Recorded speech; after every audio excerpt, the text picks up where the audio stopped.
Morning, welcome to mic TV morning show. Telugu దినపత్రికల్లో వచ్చిన ప్రధాన వార్తలు, ఏ పత్రిక ఏ అంశాన్ని ప్రయారిటీ తీసుకుని హైలైట్ చేసిందో చూద్దాం. ఈనాడులో చెల్లింపులకు పైసలేలా, పెండింగులో ఉన్న బిల్లుల సంఖ్య 4.78 లక్షలు, చెల్లించాల్సిన సొమ్ము 40,154 కోట్లు అనే ఒక వార్తను హైలైట్ చేసింది ఈనాడు పత్రిక.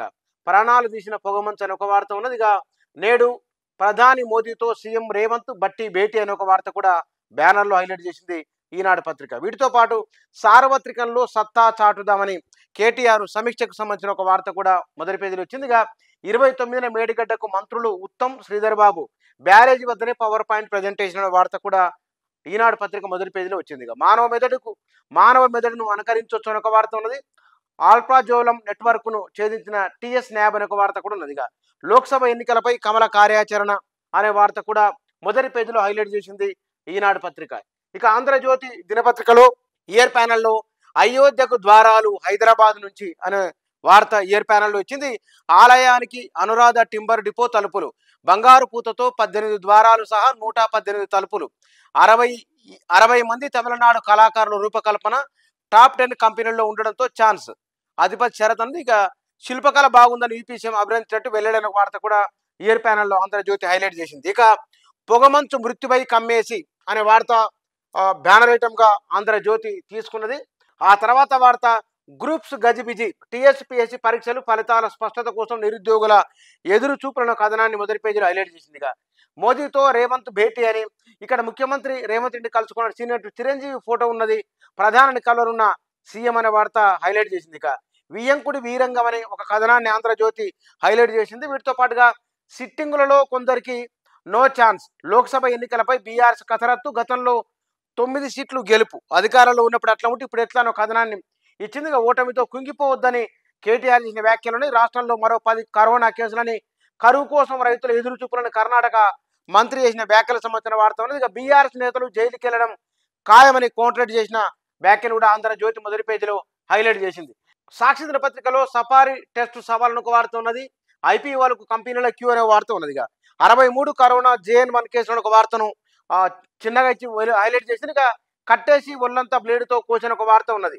ఇక ఆల్ మగజీపై దాడున్న ఒక వార్త, నిరుపేదల సారథికారత దేవన ఒక వార్త కూడా ఇయర్ ప్యానెల్లో చిన్న చిన్న ఐటమ్లు ఇచ్చి లోపల పేజీలకు ఇంటికి ఇచ్చింది సాక్షి పత్రిక. ఇక సొంత జాగా ఉన్న వారికే ఇందిరమ్మ ఇళ్ల మంజూరుపై రాష్ట్ర ప్రభుత్వ కసరత్తు అనే ఒక వార్త ఉన్నది. నేడు రేవంత్ బట్టి ఢిల్లీకి సంబంధించిన ప్రయాణానికి సంబంధించిన ఒక వార్త ఉన్నది. మోడీతో భేటీకి సంబంధించింది. ఇక చేవెళ్లపై బీఆర్ఎస్ దృష్టి ఒక వార్త ఉన్నది. గ్రూప్ 2 నిర్వహణపై సందిగ్ధమైన వార్త ఉన్నది. కోదండరాంకి కీలక పదవి మరొక వార్త కూడా ఉన్నది. ఇక మళ్ళీ తెరపైకి తుమ్మిడి హెట్ అనే ఒక కథనాన్ని సాక్షి హైలైట్ చేసింది. ఇక రేషన్ బియ్యం రీసైక్లింగ్ ఆగేనా అనే ఒక కథనం కూడా ఉన్నది. ఇక రీసైక్లింగ్ పాల్పడితే కఠిన చర్యలని మంత్రి హెచ్చరిక వార్త కూడా మొదటి పేజీలో సాక్షి హైలైట్ చేసింది.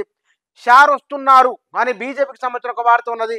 ఆ 2 అవినీతి పత్రాలని కిషన్ రెడ్డి శ్వేతపత్రం పైన కిషన్ రెడ్డి వ్యాఖ్యను కూడా సాక్షి మొదటి పేజీలో హైలైట్ చేసింది. ఇక ఆరుగురి జీవితాలను కమ్మేసిన పొగమంచు అనే వార్త ప్రమాదాలకు సంబంధించిన వార్త ఉన్నది. ఇక దీంతో పాటు నమస్తే తెలంగాణ దినపత్రికలో లక్షల్లో అద్దె, అయోధ్యలో అసాధారణ ధరలు, విఐపీల కోసం యాత్రికుల హోటల్స్ బుకింగ్స్ రద్దు అని ఒక వార్త ఇయర్ ప్యానెల్లో హైలైట్ చేసింది. ఇక రేషన్ కార్డు లేనుళ్ళ దరఖాస్తులు ఎట్లా అనే ఒక కథనాన్ని కూడా నమస్తే తెలంగాణ హైలైట్ చేసింది.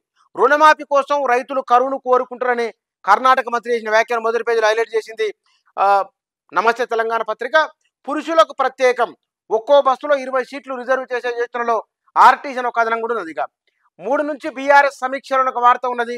గ్రూప్ 2 వాయిదా అనే ఒక వార్త కూడా ఇందులో ఉన్నది. ఇక 1000 మందిపై పేటీఎం వేటు, ఏఐ వ్యయ నియంత్రణ ఎఫెక్ట్ అనే ఒక వార్త ఉన్నది.